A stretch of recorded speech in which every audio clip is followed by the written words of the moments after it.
Good afternoon to you. So let's talk, if we could, a little bit about Mpendulo, about some of the issues, particularly the NSFAS funding and those students who said they weren't able to afford to even come to varsity, never mind trying to do it from home. So NSFAS is my first question to you. Okay. Good afternoon, Gareth, and good afternoon to your viewers at home. So the NSFAS funding, what has that been looking like since last we had this issue 16 months ago? So the position is worse off than it ever has been, and I think we need to start addressing the real logical conclusion of the problem. So we've been running away from the real problem, and we can't keep on nursing NSFAS every month, every year.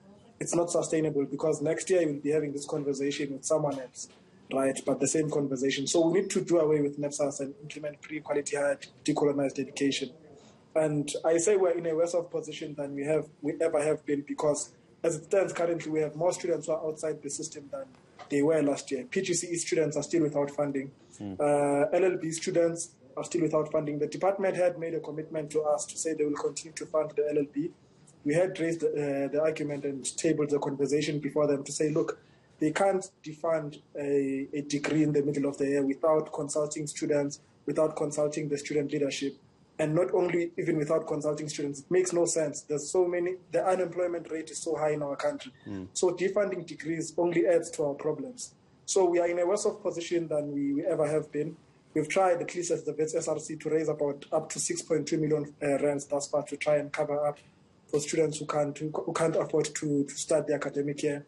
We've assisted over 400 students, and we continue to try and assist more going into the second semester. Let's talk a little bit about, apart from the money issue, one of the biggest issues over the last 16 months since COVID-19 hit, Mpendulo, is the long-distance learning, studying from home, those kind of resources that all pupils need. You and I both know as students, I think me back in the day, how difficult it was.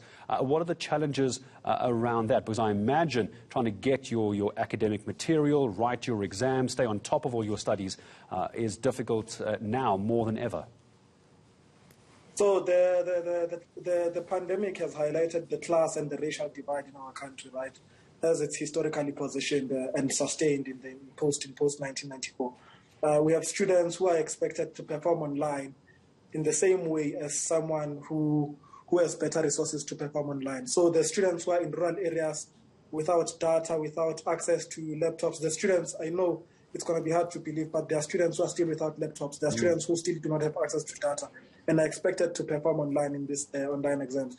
And this not only has an academic effect or an academic impact, it also has an emotional toll. It takes an emotional toll on students. A number of students, you might have observed over the past few months, we've lost about 6 students at Wits University due to suicide. So a number of students are resorting to suicide, and they're resorting to suicidal attempts and other measures to try and escape the situation. And we have tried putting measures in place, and we are trying to assist students where we can.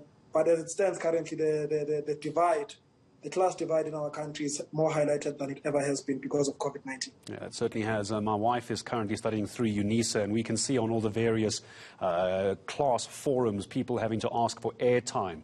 Mpendulo, just simply to try and watch a lecture. I don't think any of us could understand how difficult it is to try and study if you don't have a laptop, cell phone, data, transport, and the list goes on and on. I have about a minute left with you. Are you going to give me some good news, I hope, Mpendulo, as far as graduations are concerned? We are in graduation season, aren't we?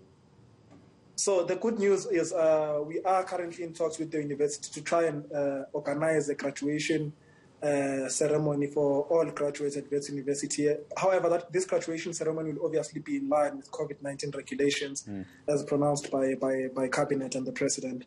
So we are trying to find an open space venue. We'll continue graduations, and they should happen at Startup Park. Those would be the good news.